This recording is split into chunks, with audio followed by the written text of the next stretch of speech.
Misbah, you can start the meeting. Yes, sir. Good evening, everyone. Welcome to today's webinar on public health research career and introduction.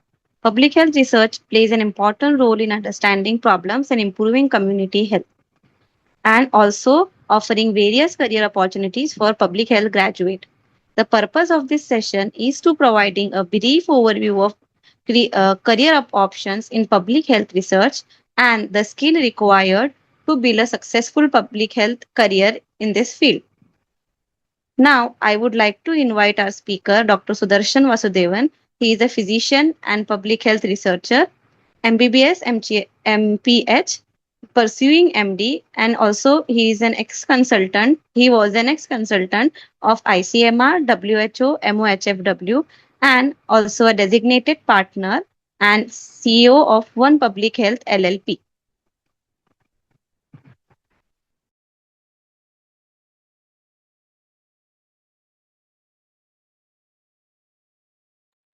Uh, Hi, Misbah. Thank you for the nice introduction.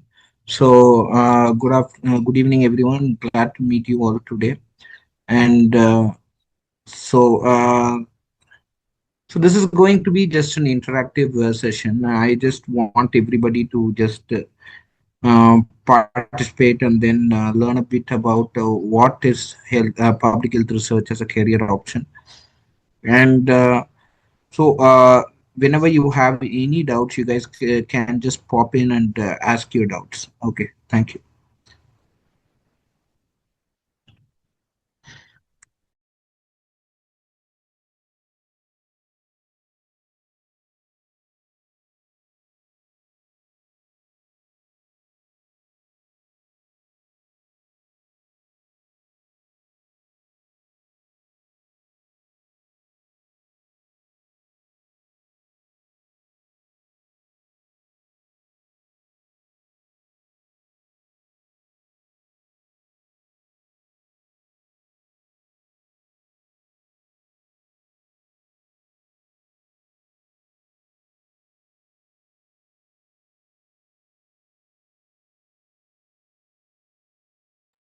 I hope the screen is visible to all of you. Yes, sir. Great. Now,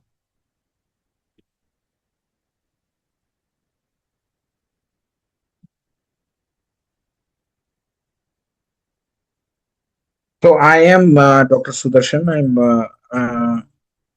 I'm a public health researcher. I worked in WHO and ICMR and Ministry of Health. I have 6+ years of experience in research. I've contributed to 20 plus research projects, and I have an H index of 6. I have 15 publications in index journals.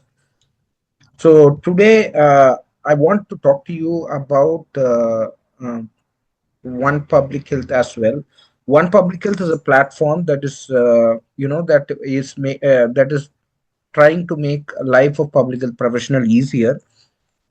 We provide courses and webinars as well. We have a dedicated website called onepublichealth.com where you can regularly interact with all of our magazines that we have around 7 publications of as of now a monthly magazine called Voices, where we have regular contributions from public health professionals across the country. We also have dedicated portals for job searches, dedicated portals for searching courses, and we also have dedicated portals to search journals and news in public health as well. So onepublichealth.com is the site to go to. So let's start. Why research as a career option? So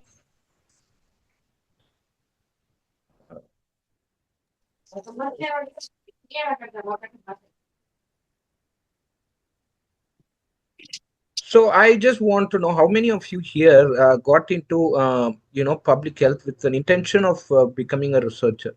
So either a show of hand or can you just uh, you know uh, switch on your mics and talk, because I want to understand.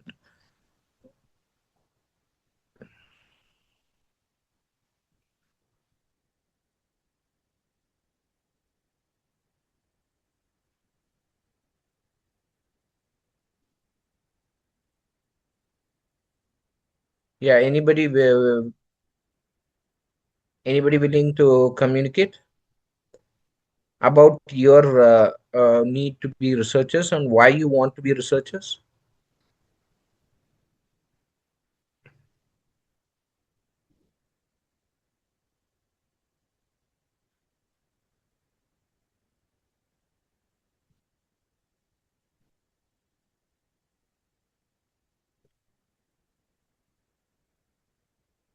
So I'll just call up somebody. Yashika sir, can you please tell me, like, what is your intention of joining today, and what made you get into public health? Did you want to be a researcher? Hi. So the thing is, I've not really joined public health yet. I am intending to join, and therefore, I'm trying to attend such sessions which help me understand and get a clear picture of all the aspects and avenues that I could explore if I join public health. One such reason Great, to join this session is also the same. great. Hopefully, it's a good starter for you to, get I a hope so. glimpse into what public health has to offer. So, anybody else wants to talk about why they started this journey, or what is their intention of or intention to be researchers, or why they want to be researchers? And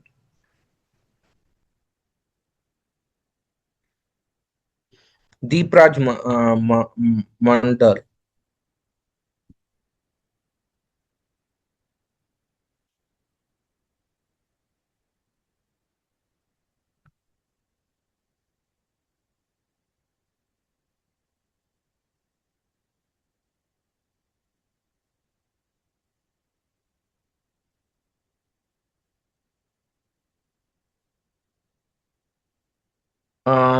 Subhashri Nayak.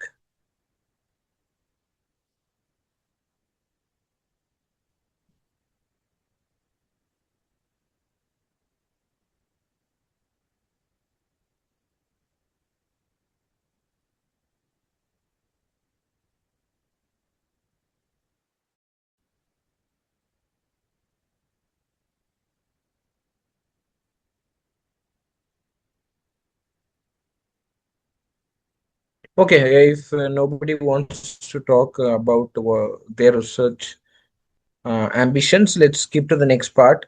So, so I want to tell you that why research. Now, public health, there are several career paths in public health, and research is one of the primary career paths a lot of people, think about when they get into public health, because public health has inbuilt, uh, inquisitiveness in it, and also it teaches you the academic skills, it teaches you the epidemiological skills, and it also teaches you the research writing skills within the program. And it also has uh, a thesis in it.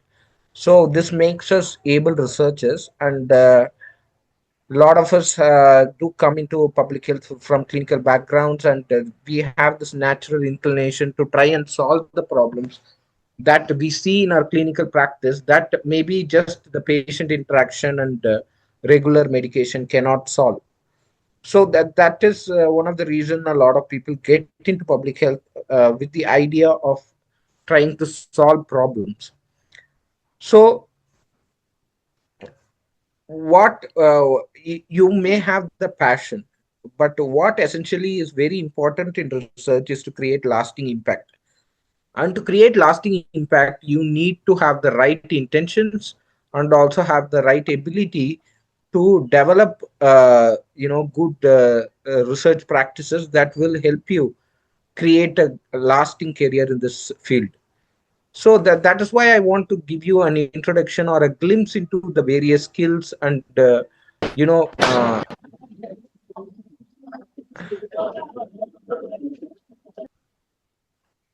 yeah, I mean, can all of you switch off the mic if you're not talking, please? Just ensure if your mics are switched off.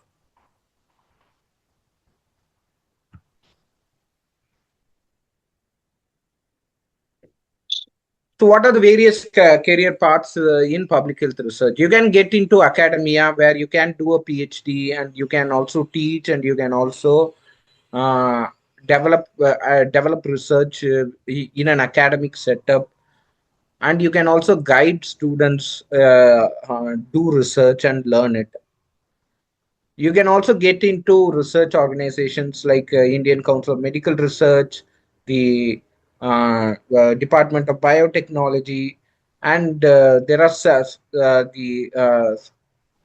the CSIR. There are so many societies and organizations in the country that do full-time research, and there are various other NGOs. For example, the Incline Trust is a full-time research organization, and George Institute for Global Health is a full-time research organization. Even WHO has a lot of research aspects, and a lot of programs do have a research component to them. NHSRC has a dedicated research team. So every other public health organization has researcher roles that are inbuilt inside them. You can also get into consultancy firms like Deloitte and IQVIA, and you can be a research consultant as well for various organizations and companies. So, what are the common public health specializations? Now, these are different public health specializations that these are not public health topics per se, because everyone is aware that you can specialize in any topic like like maternal and child health, or these are all clinical areas or clinical subjects that you might specialize in. Those are different aspects like maternal and child health, for example, or infectious diseases, or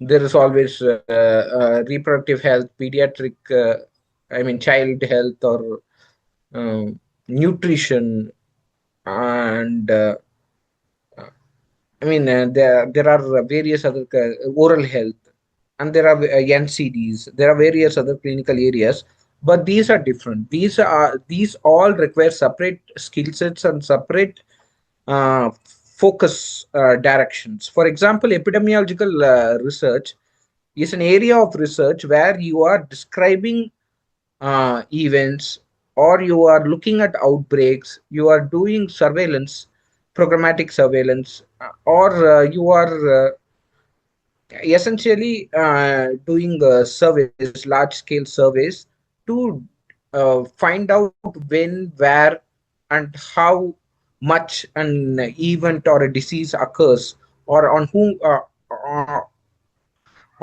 it occurs.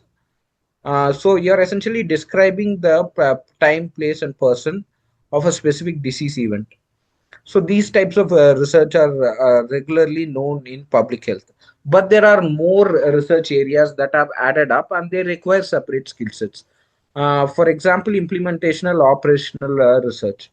So this is one research area where you are working with government programs, or working in tandem with government programs to identify gaps, and also to implement innovations to improve the efficiency of existing programs. It could be, at a large scale, like changing the intervention, or developing a new diagnostic modalities, or it could be just a tweak in the logistical setup that improves the efficiency of that program massively. So these implementation and operational research are up and coming, and they are extremely high impact in terms of making saving a lot of lives, and also saving a lot of cost for the government. There is also this another aspect called health technology assessment, where you are essentially doing cost assessment of various interventions or diagnostic modalities to find out how cost efficient uh, one intervention is over the other. And it could be for interventions. It could also be for diagnostic modalities as well. There is also the global health and health system, which essentially looks at large scale studies, and it also looks at aspects that are related to global health, that are beyond boundaries, that are not specific to the country. And it also talks like achieving certain SGD goals through like essential SDG goals are like poverty reduction, or improving the primary health system, or um, providing universal health cover, etc. These are one aspect to look into while doing research. And there is also the clinical epidemiology and clinical trials aspect of it, where you are essentially trying to improve clinical outcomes by developing new interventions or new um, diagnostic modalities. So, and there are few other up and coming research areas that I would like to talk about, like the diagnostic test of accuracy is a research area which essentially tries to find out how which diagnostic modalities are better than the other.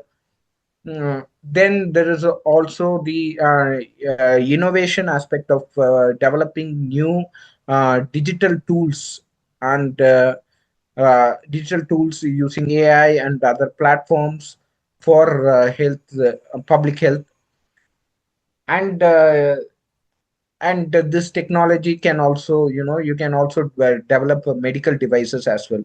These are the up and coming research areas, or already existing research focus areas in public health. So what are some of the core broad domains that are required for a researcher? Now you everybody so I in this domain, I also want to talk about evidence synthesis as an essential domain, which essentially is learning systematic reviews and meta-analysis, which also require a lot of researchers, and they also need to be updated with the latest tools. So, what are the core domains and skill sets, broad areas, skill sets that our researchers must know? You need to learn how to do literature reviews. Literature review, as a systematic literature search, is a very important part for any researcher. So it's not just about doing basic literature. It has review it. You need to know about systematic review, how to search systematically on various platforms, and yeah, you need to critically analyze various manuscripts in order to identify which are impactful manuscripts that are suitable for the topic you are trying to research on, or your organization wants to use for their research. You need to have a good knowledge of various study designs, various sampling techniques, and also statistical tools. You need to know various data collection tools, and you need to be able to develop databases for questionnaires, and you need to be sound in your scientific writing skills. You need to learn how to publish and create visibility for your publication, and you need to learn budgeting, which is an essential skill for any researcher. And you need to know how to manage research, as in you need to know how to handle human resources to manage large scale research. So these are all very important aspects for any researcher in public health. So these are mandatory, yeah, irrespective of what kind of research you aspire to do. Now, before we go to the next step, I just want to have a little interactive session with you. Like, any of you have any questions, or do you want to ask any doubts? Please, you can pop in and ask.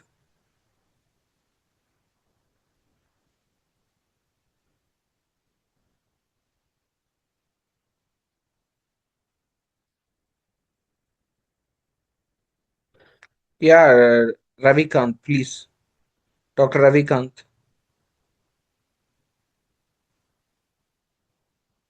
Yeah, good evening, sir. Very wonderful. Good evening, and I am Good evening. Yes. very pleased to just provide this opportunity of learning. So I think this is very important topic that you have just make for us.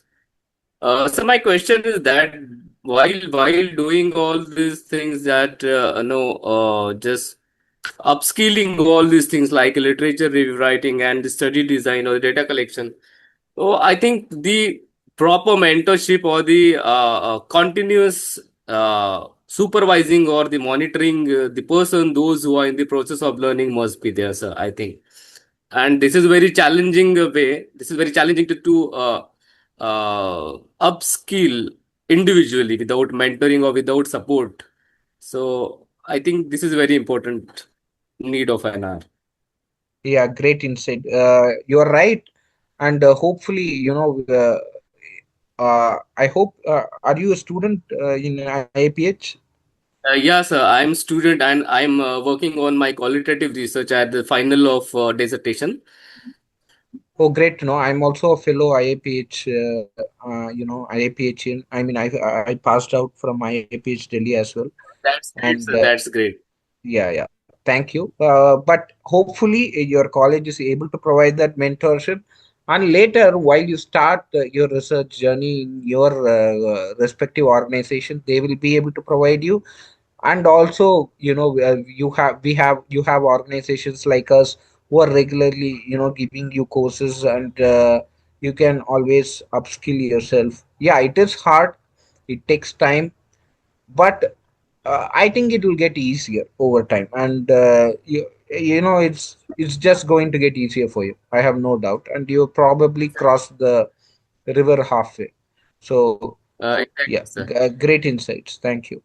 So Sir, I think yeah, your platform is one way to just equipped with all these things or the all such research like domain or the other domain and these platforms these initiatives are very commendable, sir. I really appreciable for this initiative, sir. yeah. Thank you so much, and great to meet you here as well. Thank you, sir. So Dr. Yashika, please. Hi. So I just wanted to request if you could, based on your personal experience and your vast knowledge, touch upon qualitative versus quantitative research for a researcher. Like which of them plays more essential role in being a good researcher? Is something like that there, or is it that they have equal roles, or something like that? I mean, if you could, just discuss something qualitative versus quantitative research for a researcher as a career prospect, if possible. Sure, sure. Yeah, Thank you. thank you, Dr. Yashika. I mean, it's a nice question, but I would like to look at it from a different perspective. Like for me, qualitative and quantitative study designs are rather it's inbuilt personalities of a researcher rather than looking at it as different career paths. I think both are equally relevant and both have their own advantages and disadvantages based on the context. Each type of research design is suitable for certain outcomes, because without a qualitative having in-depth qualitative knowledge, I don't think anybody can do good implementational research or operational research and improve operational efficiencies, because human resources are very important aspects to most programs. And while a quantitative research is more or less mandatory for clinical trials or improving, or describing time, place, and person characteristics of a particular disease. So both of them have their advantages and disadvantages. But as far as the one, it depends on your interest, which direction do you want to go as a researcher. Like I talked to you about certain different research areas, right? So if you have any idea on which direction you want to go, Based on that, you might have to learn both these skills in varying quantities, but both these skills are usually required in most of the research areas. But while some of the other research designs are used in larger quantities in a particular research area, both are equally relevant. But it is also the researcher's nature that essentially decides which direction they want to go to, because certain researchers who do want to look at things with a lot of depth rather than breadth, while some want to look at it more analytically, and they want to add breadth to it rather than depth. So it is all the nature of the researcher rather than, and also the need for what you are trying to achieve, that decides what type of study design to use. Hope it answers your question. And so any other questions?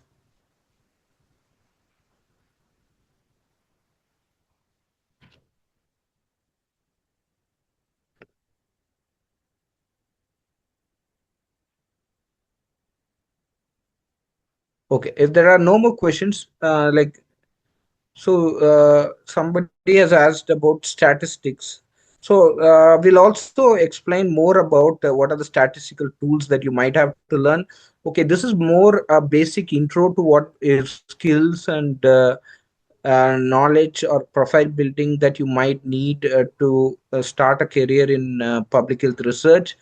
But you can get in-depth sessions on further on further platforms. Nisha, can you please ask your question? Yes, sir. Yes, sir. Good evening, sir.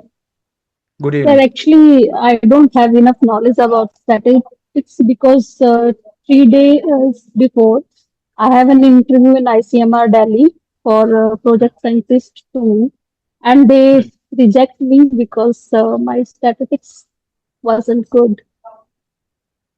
Okay, you don't worry about it. I will point you towards certain basic statistical.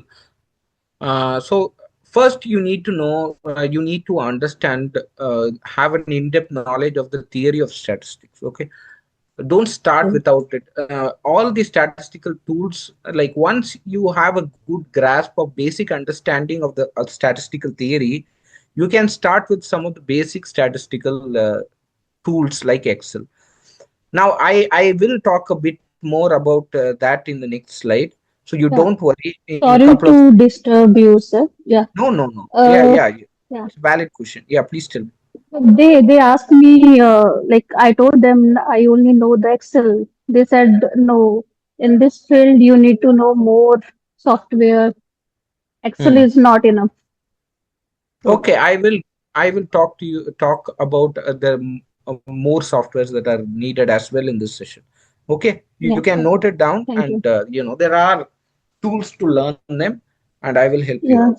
Yeah. Okay, yeah, Thanks. Rishi. Okay. yeah. So if are there anybody raising your hands? Can anyone only be working on qualitative research?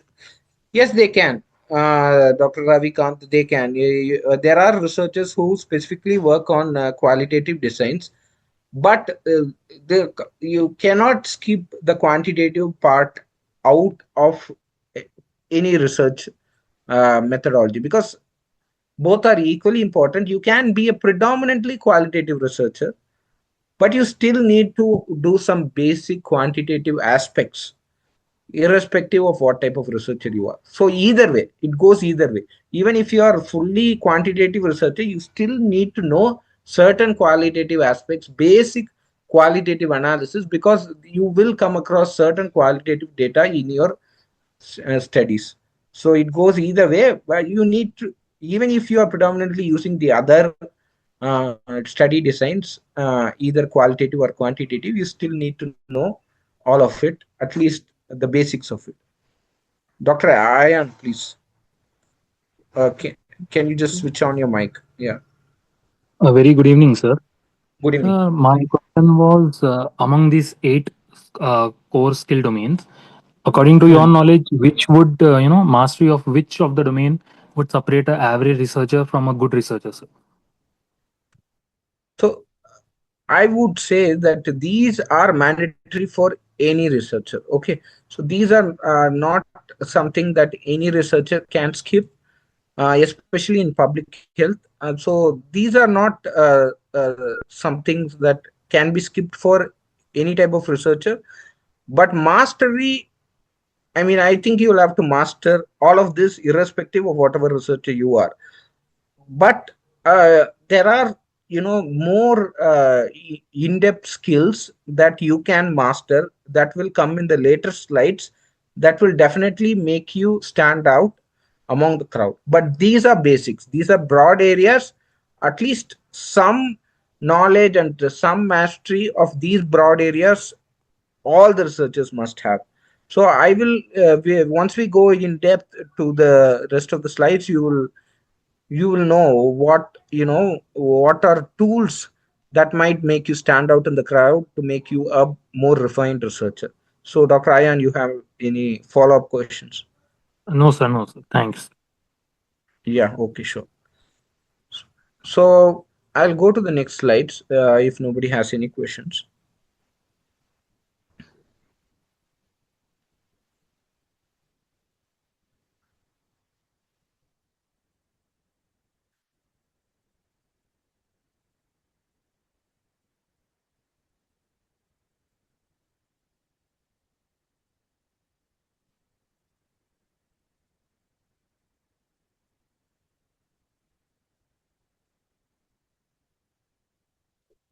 So I'll start with literature search. Now, a lot of you are really aware of it, I hope, and these are quite basic, and a lot of you might already know.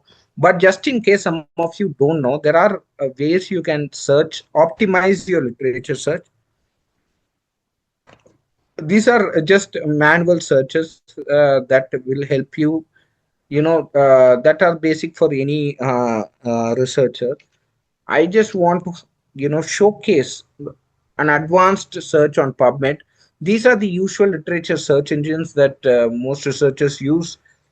PubMed is basically for most of the quality medical publications, while Scopus will have a lot of academic publications, uh, including medical publications. But there are several other academic publications as well in Scopus that are beyond the scope of medicine. Web of Science is also similar. It has a lot of academic publications like Scopus, while Google Scholar is a very broad database that cites most work that comes across in any journal, while PubMed and Scopus are a bit more exclusionary uh, and requires, only journal of certain caliber can actually um, get cited on these databases, while a Google Scholar has a lot of gray literature as well, like a lot of thesis and a lot of small publications also do get cited in this database. So yeah, so Google Scholar is something that you have to use when you don't get enough resources from PubMed or Scopus, and your study is quite rare. While a Cochrane is more for only for systematic reviews, and it's a database full of extremely quality systematic reviews. And you can use it for browsing through systematic reviews to gain insights on the latest clinical evidence, or compiled evidence on the topic you're searching for. While I'm I ju- so I will just show you an advanced search on PubMed. So most of you might be aware of this, but just in case you are not, I want to show you how to do an advanced search. There are Boolean terms in PubMed that will help you optimize your search. For example, so when you want to, can somebody give me a research title? Just pop in and give me a research title. AI Mental and health among adolescents. Mental health among adolescents. Okay, thank you. So there are two keywords here: mental health and adolescence. So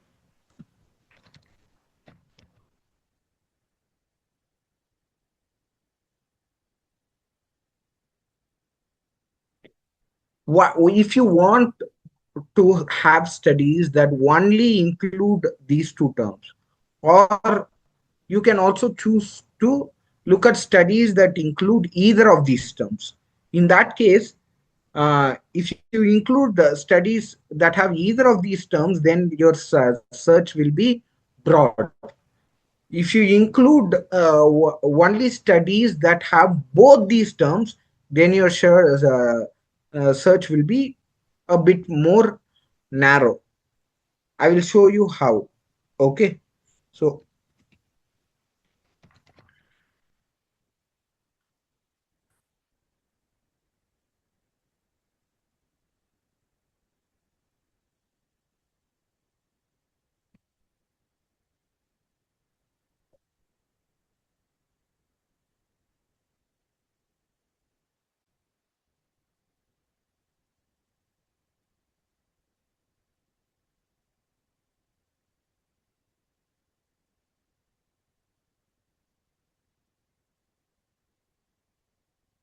when you use and, you are trying to include only studies that have both these terms.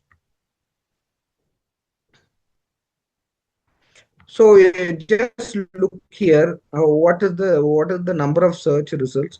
It is 1,38,769. And if you browse through these studies, it has both these keywords that you are looking for: mental health and adolescence. So adolescence, mental health, adolescent, mental health. So if you keep going through uh, the articles, you can see that it has included, mostly just included, studies that have both of these key terms. It could be either in the abstract or it could be in the title, but it will only look at studies that have both these terms.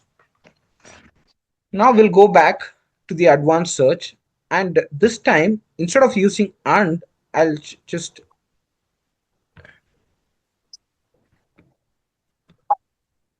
I will add or.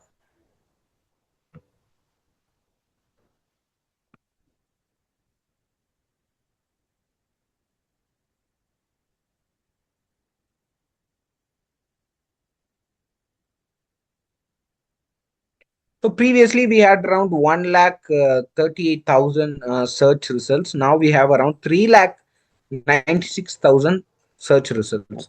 So this is the difference. This is so the number of studies have literally doubled. And if you just go through, there here it's mental health and adolescence, here mental health and adolescence, here it's just mental health, and this also has adolescence in its uh, in the abstract. But on further results, you will find that there are studies with just adolescents there, and there are studies with both adolescents and mental health.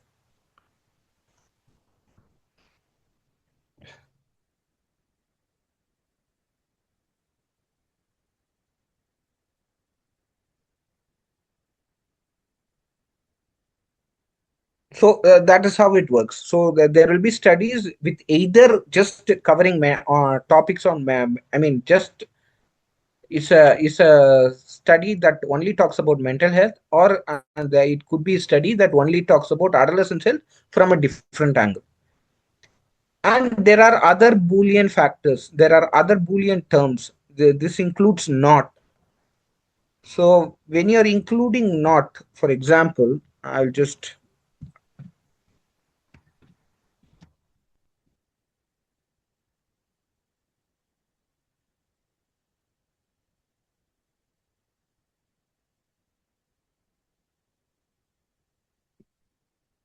so here we have around 5,26,000 results.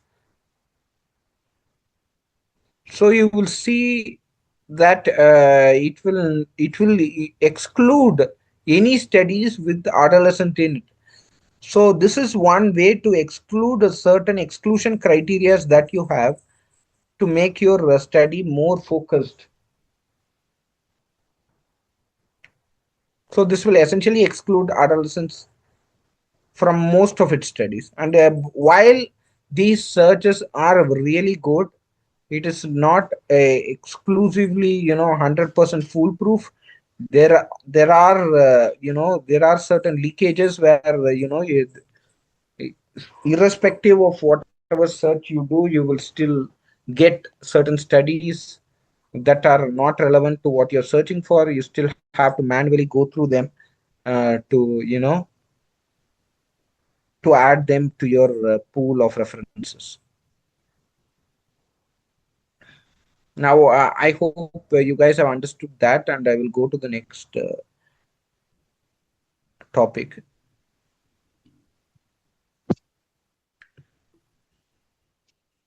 Yeah, thank you.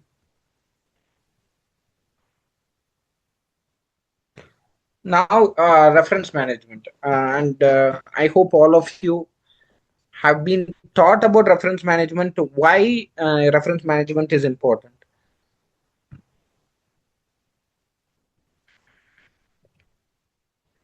So, reference management, whenever you take a study, okay.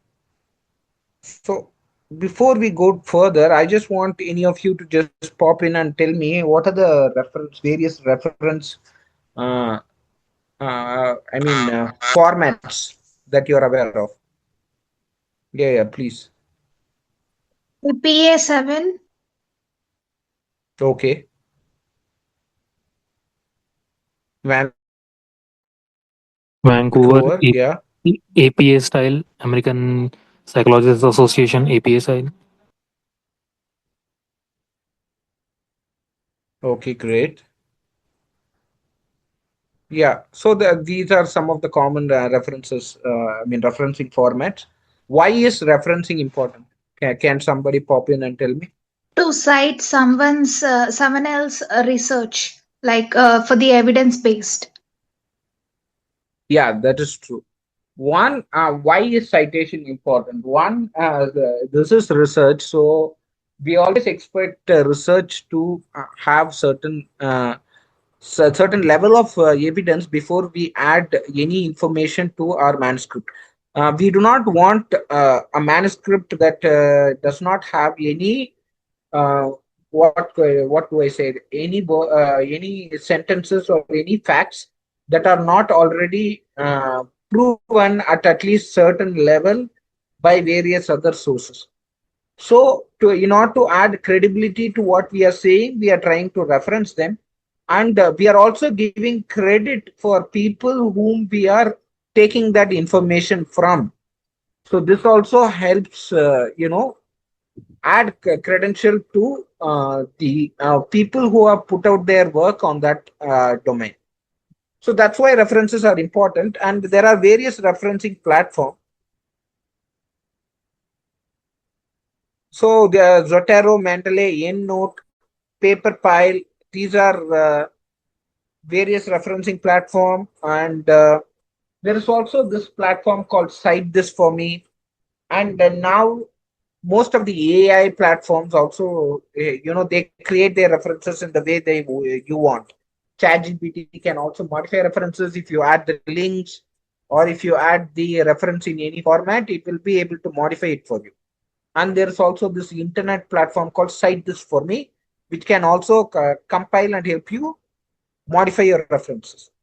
Now, I can show you Zotero, but Zotero is, difficult to show on a web-based platform. So I'll show you the site this for me.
So this is an online platform that can help you compile your citation and also change it to any citation format that you want.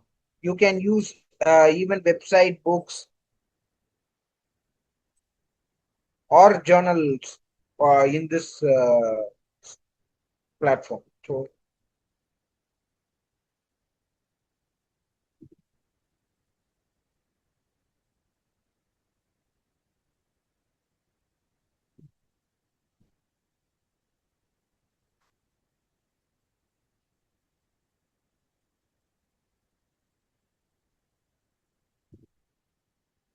So you can add this.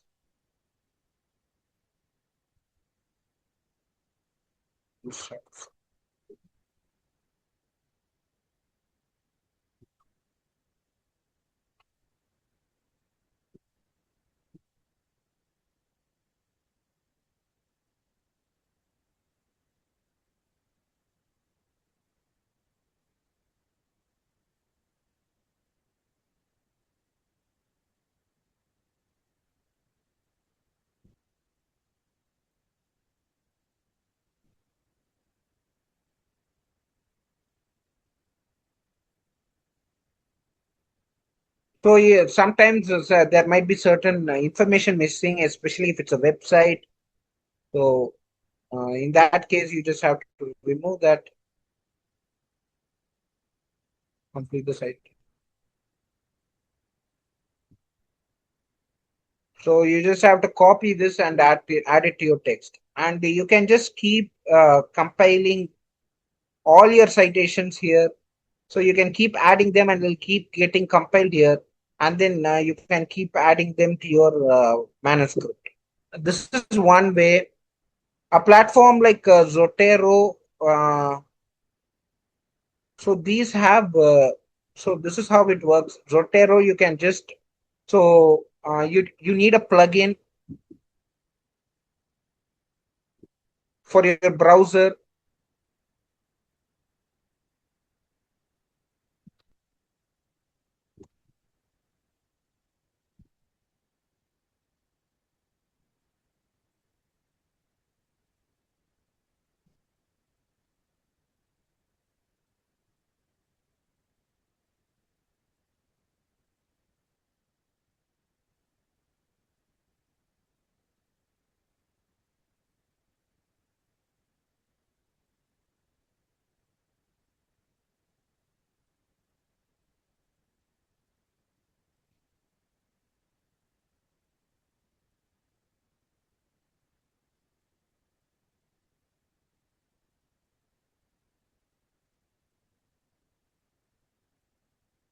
So once you save to Zotero, you just have to go to your Zotero and it will keep adding all your references in one place like this, and you just have to compile them.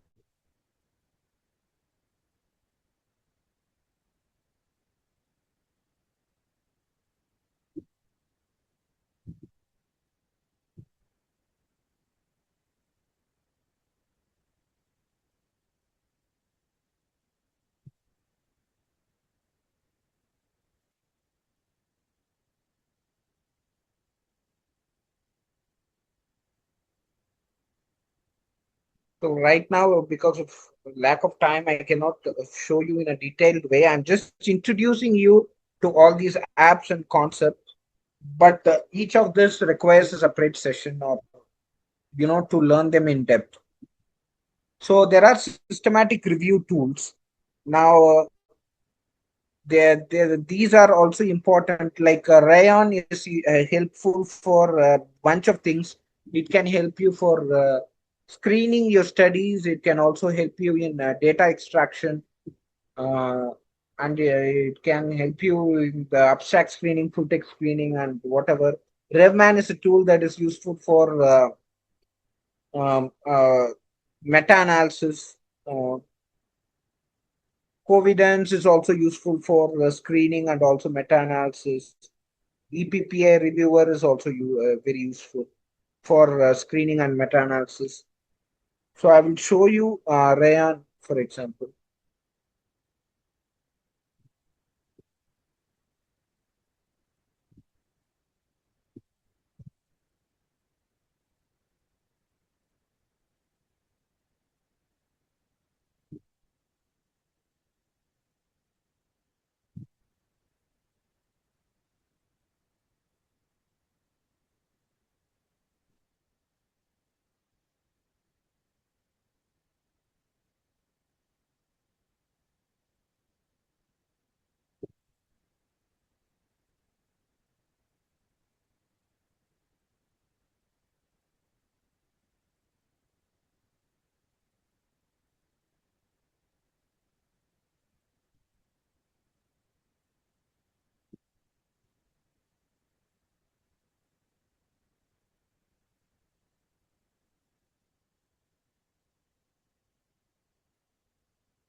So here you have to create reviews.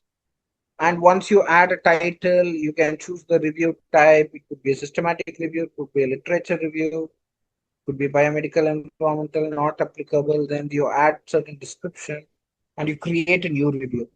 And in this, you have to select the file. How do you add files? You go to your PubMed, you do a search,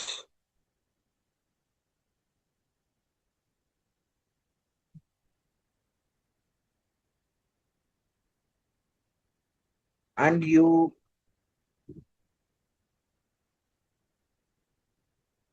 save your search results. It could be all results or results on this page. Usually you choose all results. But since this is like a huge term, I mean, it's a small term, so it will give you a lot of studies. So once you download your search result, you just have to upload it on Run. So usually there is a format which is usually recommended for Rayon use. That is the PubMed format. You cannot, so you can use PMID or PubMed format. Just download.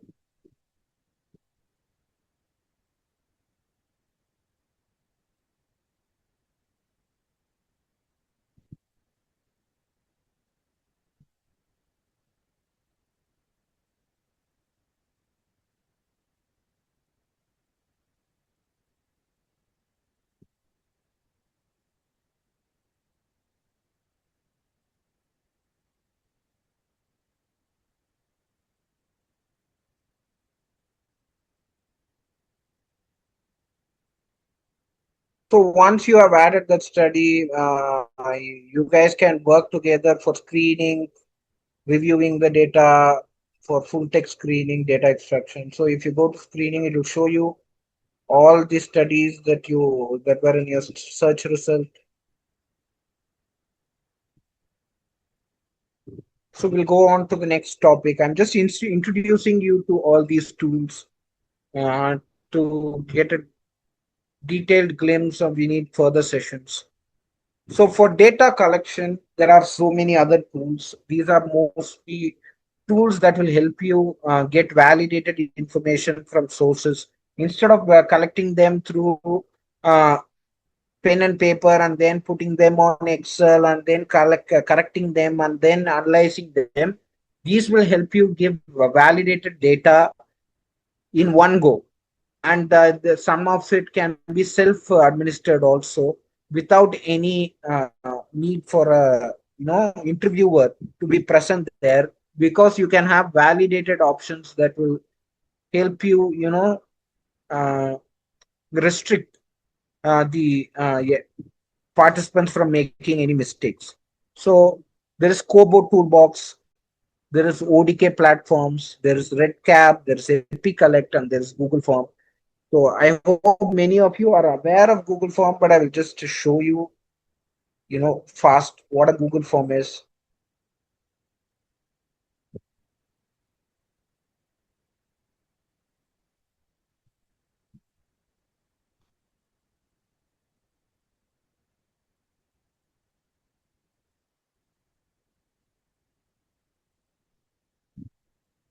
So this is a Google form.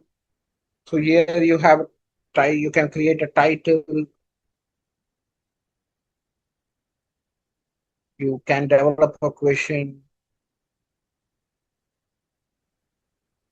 you can have options, and these there can be multiple subtypes of questions.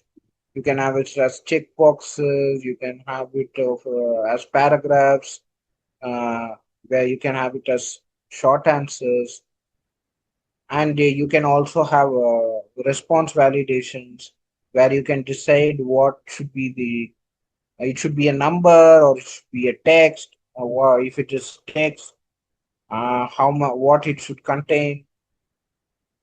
You can decide the length, the character count. You can also decide what it should.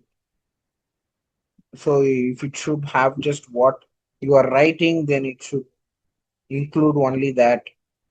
And then you publish it and you share the link for any. So you once you publish it, you can just share the link with anyone and they can fill it up. And you can also restrict the number of responses, the type of responses, and you can unpublish them when they are no longer necessary. And once they start filling, you can link it to a sheet where you can just download a spreadsheet. So all of your responses will get compiled in the spreadsheet, and then you can just analyze it easily. So that is also a simple platform to collect data. And there are other tools which requires a lot of time to show. So for the data analysis tools, so someone asked me what are the various data analysis tools. They were telling me that I didn't know about data analysis. So these are quite basic. APN4 is a free tool. Okay, it's a free data analytical tool that can anyone can download and you can use it. There's another free tool called Gemovi. These are both free and these are more or less enough for any sort of data analysis. Even Excel is enough, but if you want to do inferential statistics, then APinfo or Gemovi are more than enough. For people who want to pay or have the access to institutional softwares or have cracked versions, you can always use SPSS and Stata. For people who are into programming, they can use R and Python or SAS. These are all various data analytical softwares. If you want free softwares, you can start with APinfo and Jamovi. Okay, this I hope this answers your question, Anisha, whomever asked me. Yes, thank you, sir. Yeah, and these are some of the qualitative analytical softwares: Nivivo, Atlas, MaxQDA, and Dedus. Sorry, and so actually, yeah, these are all, most of them are paid, but you can also do qualitative analysis on Stata, and you can also use Excel for basic thematic analysis. And you can also use various online platform for word cloud creations and also thematic analysis. So data visualization, you can use Tableau, Power BI, and Excel or Eggplot. So these will help you make very beautiful charts. And in Excel, you can also link AI that are quite optimized, quite fast, and they can help you make images or analysis quite fast now. You can also just check out how to link AI with X. So AI in research, you can use ChatGPT, you can use Research Rabbit, Site, Consensus, Elicit. Now, so how do you use ChatGPT as a researcher? A lot of us have access to ChatGPT, but many of us do not have understanding of how to make prompts on ChatGPT. So I'll just basically just show you this for a second because I don't. Some of you might not be aware of it, while many of you may be aware. Now, ChatGPT everyone has, but ChatGPT most people do not know how to use it. So I'll just give you a glimpse of how to use it. So when you are using ChatGPT, there are multiple options based on what is your plan. Okay, there is the deep search which gives you very long and meaningful search results. there's the deep thinking, and there's the create image options. But beyond that, you can also make prompts, meaningful prompts that will help you give a lot of suitable data. So when you are doing searches on ChatGPT, ensure that you give it full context. Public health researcher.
So this is how you make prompts.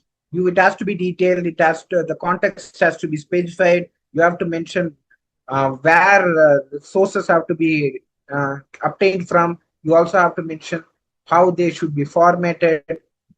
So you can also say only use that are published in Nature and Springer.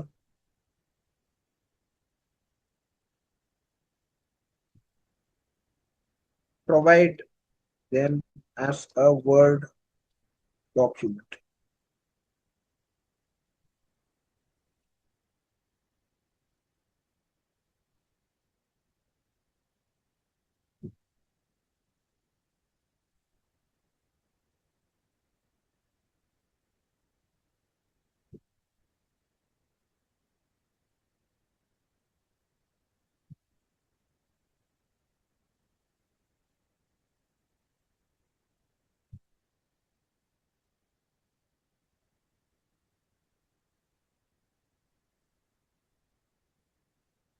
So if you ask like this, it will give you sources like this. So these are easy to use and easy to navigate to. But sometimes if you don't, specify, and if you just say give.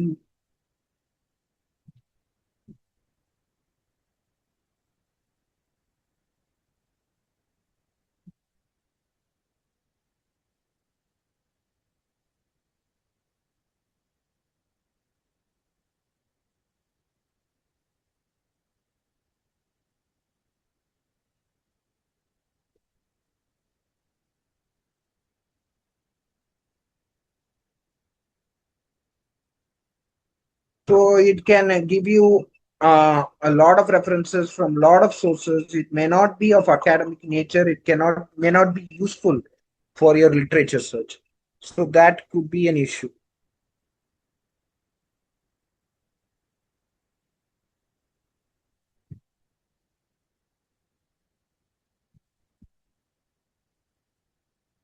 So coming back to the presentation, I just want to ask if anybody has any doubts. You can please ask away.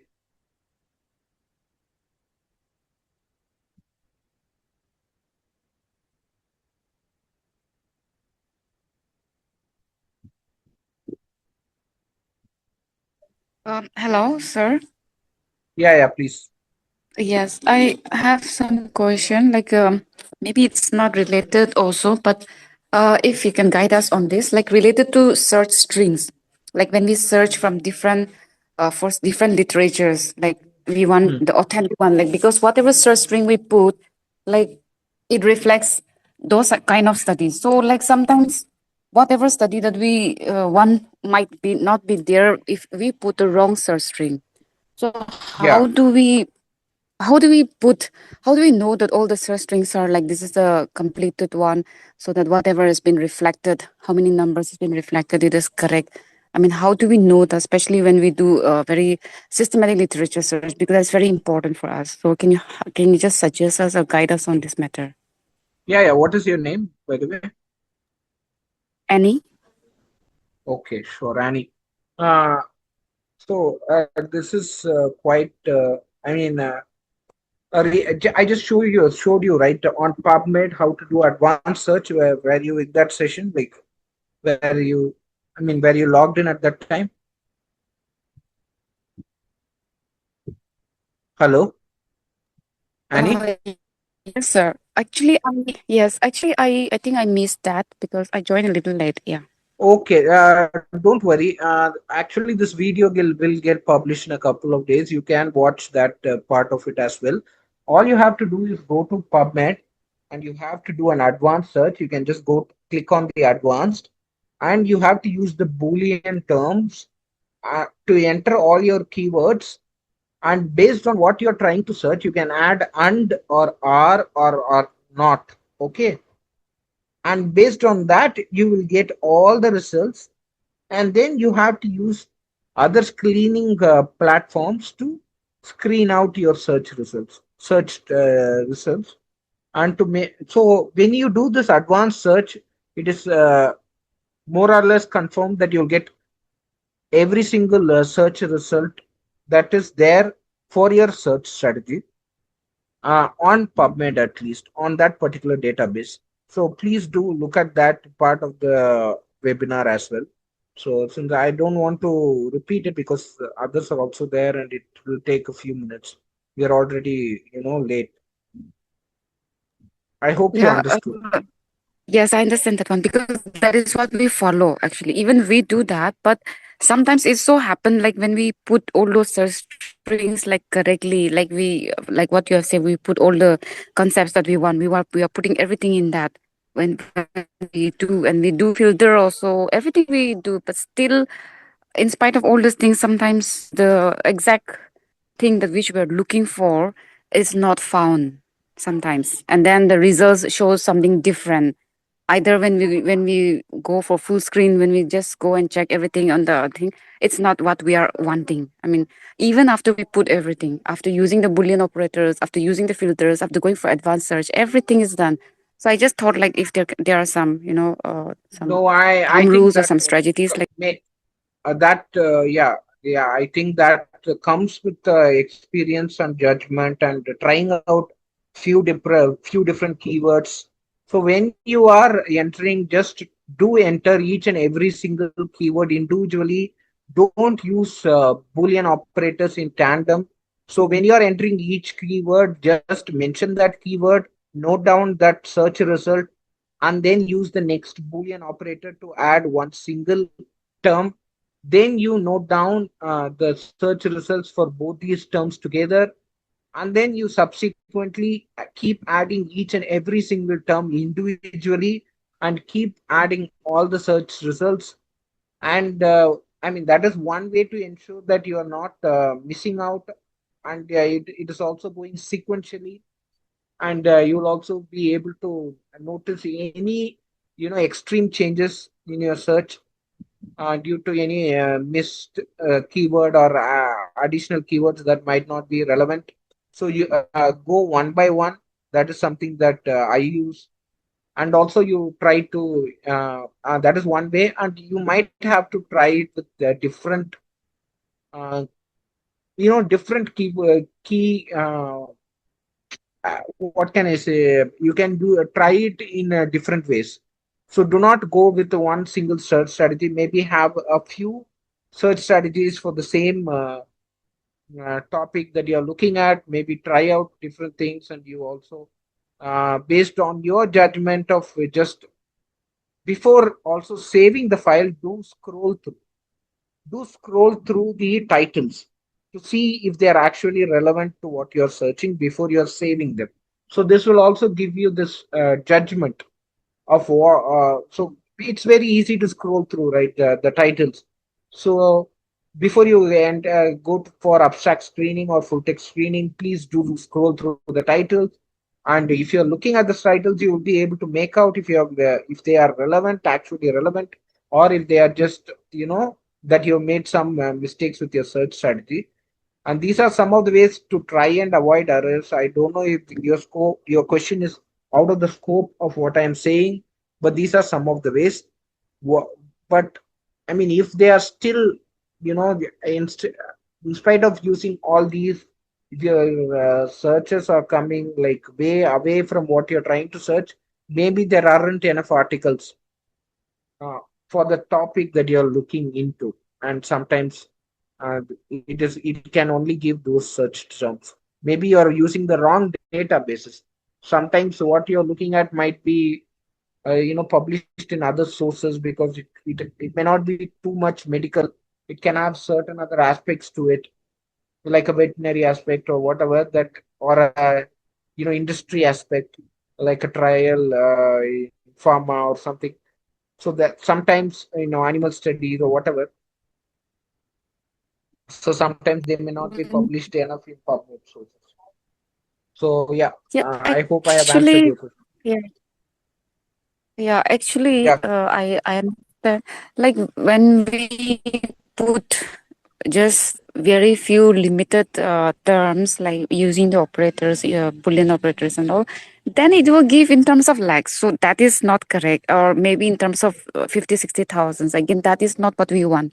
So again, when we narrow down using again few alternate words, mesh terms and words and all, then again whatever studies have been shown, I mean sometimes it's so happen that like when we go through the real study, when we just go through the real study, I mean like these are not reflecting what I actually wanted in my study for my literature search. So that is the one struggle. Like you said, like I think we have to we have to be at our own experience, I think. Yeah. Yeah, and also, yeah, you might have to try out other means as well. If it's just literature and if it's not systematic reviews, you can also do AI based literature searches, and they can help you narrow down through. You can use Research Rabbit or even Perplexity academic search, so they can be helpful. So yeah, but for the want of time, I want to go to the next thing. I hope I did justice to your question, Annie. Yes, yes. Okay, okay, okay, sir. Yeah, so now about building a research profile. Now, these are some of the skills that you have learned, but also some of the broad areas of research, and also broad, understanding of what a research career is like. So usually when you're starting out as a public health researcher, you might be in project roles, in various organizations like ICMR, or various research organizations. They usually involve you in certain research projects as a project staff. You could be at various capacities. From You could be involved in data collection, you could be involved in manuscript writing, analysis, or you could be a research manager who oversees large scale studies, or you could be a project you could be a project developer. You could end up writing grants. So these are all some of the research careers you're looking at. And there is always a ladder to it, where you start off working in projects at an initial level, where you are doing the groundwork and field work. Then you do the other works, like writing the main manuscript, or developing the project proposals, and then doing grant writing and stuff like that. Uh, so while you are going through this career ladder, it is also important to document your journey through these various platforms like Google Scholar, ResearchGate, and there are several others. If you must have heard of Arcade IDs, all of you. So Arcade is also one of the platform. Uh, like most of the publication, I mean publishers also have their own platforms where you can also create profiles. But Google Scholar and ResearchGate are well known more or less, and ResearchGate is also like social media where you can follow other researchers in your domain of interest, and you can also get access to all their full text. Sometimes many of them might be putting in their preprints and their full text that are might not be available in the publishing site. So if you keep following a certain number of researchers, that will make your life easier on ResearchGate as well. And you can also add your preprints and your publications for others to view and get notice you, and people can notice you and cite you as well. So this will help you. So how, what is research impact now, these are all so when you are writing certain certain proposals, you can use these guidelines for to develop your proposal: IMRAD, stroke, consort, prisma, etc. So I don't want to go detail in for scientific writing. So these are all guidelines. For prisma, it's usually for systematic reviews, while stroke is for cross sectional studies. So but how do you develop as a researcher? So researcher has so now usually researchers were judged based on the number of research articles, but articles have become easy to publish, and also sometimes they may not have that much meaning, because it is not that difficult to publish nowadays, and not a lot of thought into is put into every single research paper that is being published. So how else can we develop our profile? Obviously do make good quality research and publish them whenever you can, but do publish them with a lot of thoughtfulness and quality. But at the same time, do ensure that whatever research that you're making do have meaningful outcomes that can make policy level impact, or programmatic impact, or population impact. What do I mean by policy or program or population impact? When you're making a research, either it could, so if you're someone who is doing an epidemiological study, you're looking at the determinants, or you're looking at the prevalence of certain illnesses, and if that is novel enough, then it is going to be cited, or it is going to be taken up by the local authorities to help them fight that condition. Similarly, if you're finding a new drug, or if you're finding a new diagnostics, or if you're validating a new questionnaire that is going to help somebody, help somebody use it at a larger scale to fight an illness, or save lives, then it's going to be useful for the population, it's going to be useful for programs sometimes. So always do ensure whatever research you do is useful for someone, it's useful at a policy level, at a program level. Ensure it is novel, it is uh, feasible to do, so that so that is how you script your research profile, to ensure that whatever you do is impactful. So this is an example of TB research. So when if you're doing a research study on TB, identifies your whole perspective is to identify vulnerable groups. So you do an ACF study, you publish findings, but you also ensure that when you are trying to do that, you ensure that you do a good thorough literature search, and you find if there are actually gaps in it. You talk to the stakeholders who are working in the field, or you're working in that department, and you ensure that what you're doing is relevant. You finish it in time, and you publish those findings, and you take it up to the next level. You try to bring it into the eyes of the authority, so that you can make some meaningful change to that program. So I hope that this gave you a glimpse of the what are the skills and what are the idea or the direction you should think of while developing your public health career, research career. So if you have any doubts, you can ask, please.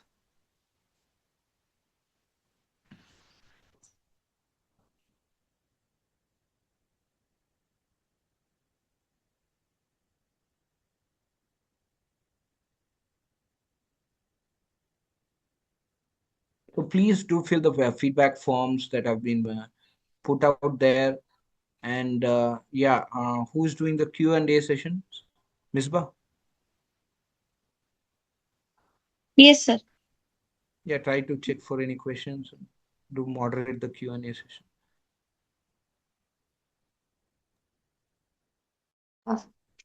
So Gemaway is a free tool.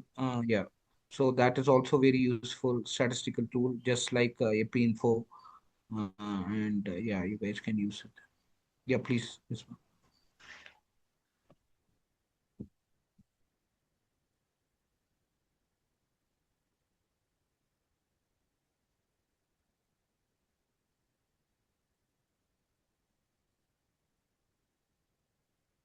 If anybody has any doubts, they can just pop in and ask the questions, or they can put it in chat.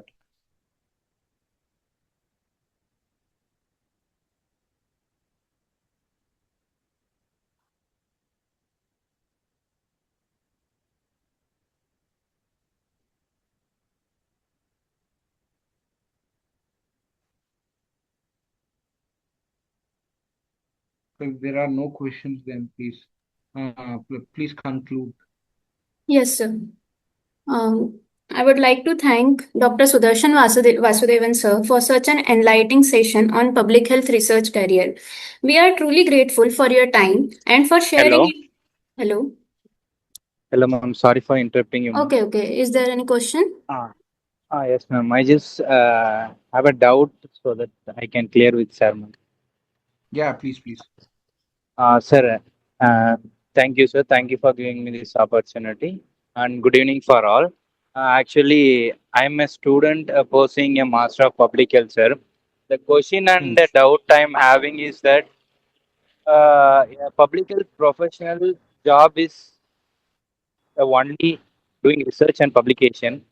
That question I am having, sir. And also, I have to know what is the core role of the consultant who is working in any organizations, like in any programs, like they'll be focusing on research in there also, or else in the field. Okay, then I will just. So, public health is not research alone. Research is one aspect of public health, and can be an useful tool to solve public health problems or look into public health issues. But it is not public health alone. There are several different roles in public health. I think we have made one a video on that. You can try and look into it. So one is monitoring and evaluation as a career, where you are looking into monitoring a program or evaluating a program, and it could be at different levels. It could be at a district level, state level, or at a national level, where you have certain indicators and you're checking out if those indicators are being satisfied at the specified time period they are supposed to be satisfied. For example, if these many people have to be screened for diabetes in this particular state with the budget they have been given, is it done or not? And if they are supposed to get this outcome or reduce the prevalence of diabetes to this level, have they achieved it or not? This is one job. There's always supervision in public health. Then again, it works in tandem with monitoring and evaluation, and where you supervise various different public health projects. And there are a lot of public health programs where you can be a program manager, where you're implementing the various activities of that public health project. It could be, if there are certain activities like you have to conduct a camp in this particular area, to identify the number of diabetics, and you have to provide them certain interventions or whatever. You are going to coordinate that activity, or sometimes you will be the one providing that intervention, or you could be the one that just facilitating it at a larger scale, or you could be the one managing it. So there'll be a lot of activities like that that happens in public health. So you could be a program manager or project manager. You could be a project developer where you're developing grants and projects that are useful. So it doesn't have to be research alone. It could be an intervention, it could be a diagnosis. It doesn't have to be for a publication aspect. It could be just to solve a problem where you if you think, okay, there are a lot of people who are not getting enough diabetic medication. You can just write a project for your organization, and you can get funds for it and ensure that there are a lot of people who are getting those medicines that are needed. So there are logistics aspects to public health. There is, database development. There is just analysis. People just doing analysis and finding out information. And there are people who are just compiling evidence. So public health is huge, and there are so many careers in it. And you could be just a financial expert in public health who just understands how to manage money in public health. You can budget sufficient resources and mobilize them.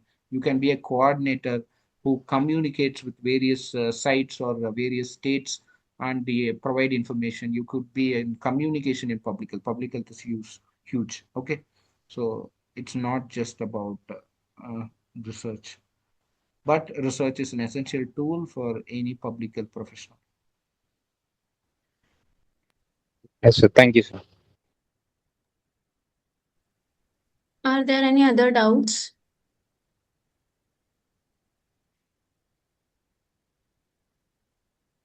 So, should I continue? Yeah, please conclude. Thank you, Dr. Sudarshan Vasudevan, sir, for such a wonderful session on public health career. We are truly grateful for your time and for sharing your valuable insights with us. I also thank all the participants for joining today's webinar, and I extend my appreciation to the entire organizing team for their efforts behind this event. I request everyone to kindly fill out the feedback form through the link shared in the Zoom chat box, as certificates will be issued only to those who submit their feedback.